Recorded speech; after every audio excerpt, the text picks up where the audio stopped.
we shook hands, I posed like we were getting a Yeah. picture Well, taken. there is a camera. Someone is recording this. So actually, with this new technology, we don't even have to. let's get uncomfortable. Let's work on our thigh. That was wonderful. It worked out my core. Yeah. Come on this show. Comedy and workouts. We're so far away right now. Hold on. Dude, I just feel like a great gulf separates us. Howie, may I call you Howie? You may call me Howie. This early into our working relationship. May I call you PFT? I wish you would. Okay. Let's do that. Let's get into this. You can call me Kevin. Oh. I don't know if you're saying Devin, Kevin, or Devin. It's clear as day, it's Kevin. All right. He plays the saxophone. Thank you for being on our show. My pleasure. Yeah. It was your pleasure. Let me get comfortable. Yeah, let's. I want to get comfortable and a little kittenish. This is the most adorable thing. I don't know what is adorable. Yeah, join in. So I would love to. I mean, there's so much. I literally want to talk to you about. Where do we even begin with the stuff to talk about? When did you know you first wanted to do comedy? No. You know what? Yeah. How about that? How about when did you know you first wanted to do comedy? I'm glad that you thought about it. And then. Ooh, follow up. Yeah. Follow up this. I have time for 2 more. Okay. No. When did you know you wanted to do comedy? And then when were you like, I'm getting like you made the choice to get serious about comedy? Because I feel like some people like, yeah, I want to do comedy. I'm a funny guy in the office, and those people, can you? they're the imagine? worst. No, just joking. Office funny people? I'm still there. What? No. Oh, you got your own show here. It was super easy. 2 people are excited Yeah. about My mom and my sister are here. No, but when you're a very successful comedian. it. Very successful. Very funny. I own all my own clothes. He owns all. He rode in on a scooter with wings. I made that part up. So it's not funny. Shevin enjoyed that. I always knew I wanted to do comedy. From when I was a little kid, I used to watch, I doubt if anyone here is old enough to have watched the Merv Griffin show. When I was, sure. You're old. Oh. It's not a reaction. That's a term. I thought I covered that base fairly well. This guy doesn't get what he's saying. He doesn't know comedy. I thought this was a comedy show.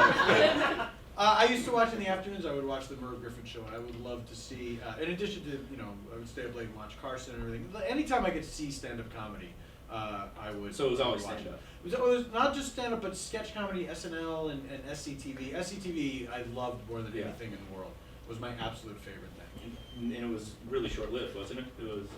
Actually, no. They were on the air for a good long while. Between the original Canadian shows that aired on PBS all the way to the NBC late night show, they were on for a good long stretch, about 5 years, I think.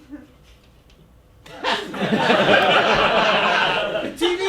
It's funny because I know. I was thinking. I thought to myself, they weren't on that long. They were on for like 3, 4, 5 years, maybe. And then did the whole thing, and you're like, 5 years.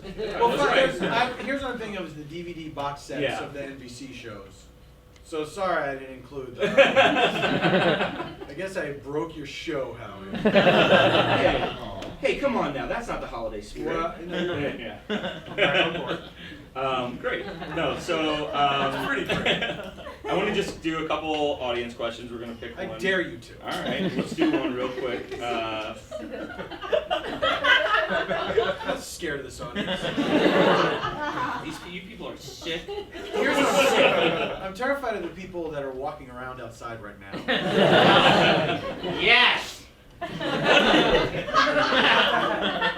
right, I'm going to ask this one because this is the best of. Hello. People are having fun. It's fun. Please describe your high school locker situation and setup, including your And he forgot to put your, so they had to put like the carrot thing to put your intra-locker organization and any locker buddies you may or may not have had. Thanks. Pretty detailed. Yeah.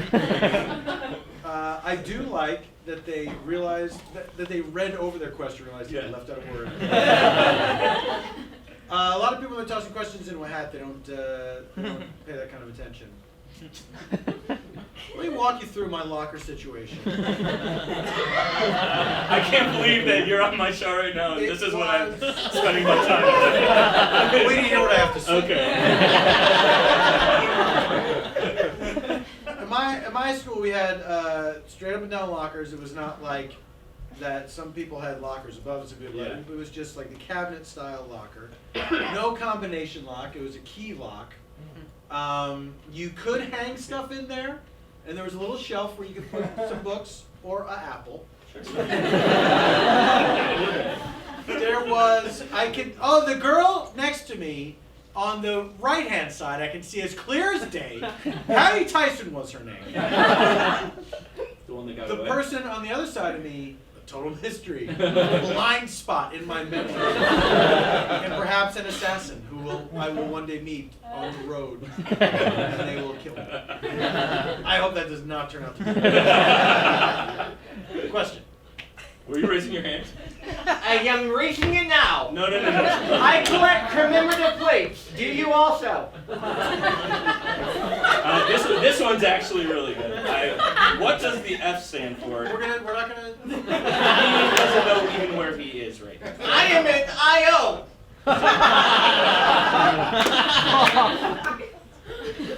Very specific local joke. What does the F stand for? Is it all secretary like Harry S. Truman? I don't know what that part means. I don't know what that means. That's the last one I'm going to ask. The F is actually a little embarrassing. It's a family name. Fascism. Mother insisted. My full name is Paul Fascism. What are you going to do? Nothing you can do.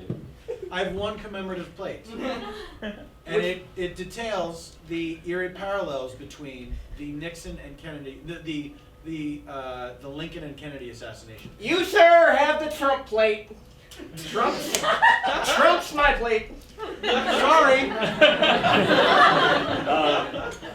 So what is your dated, like, what do you like doing the most right now? Do you like being out on tour? Do you like doing the pocket? Like, when you're working, what's your favorite thing? Like, yeah, I really... My favorite. No, I feel like some people like going on tour. I will... like being on tour, I like the hour and a half that I'm on stage is a lot of fun, but the travel is a bit of a drag.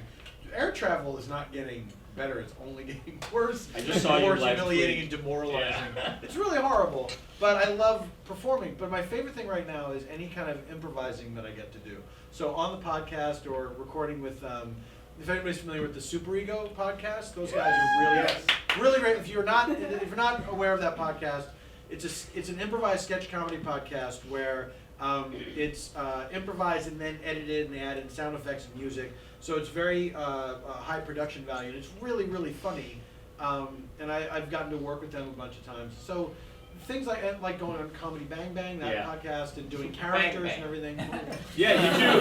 That's a perfect segue into my next question. You do a lot of characters, you do a lot of impressions. Hold on a second. I don't know if the audience caught that was a perfect segue.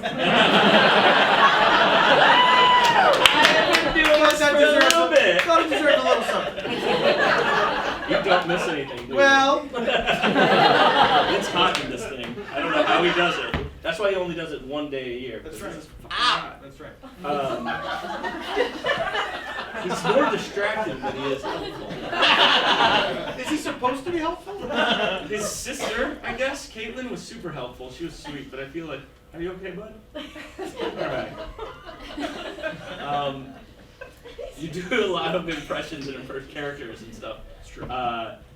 Is there one, like, maybe that you've been working on, that you haven't done a lot? There's I'm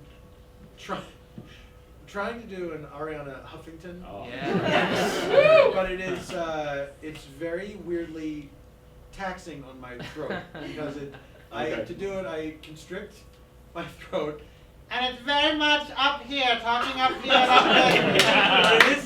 It is like a weird, like I'm closing something in my throat in order to sound like that. Is that? Oh, I mean, I'm the worst.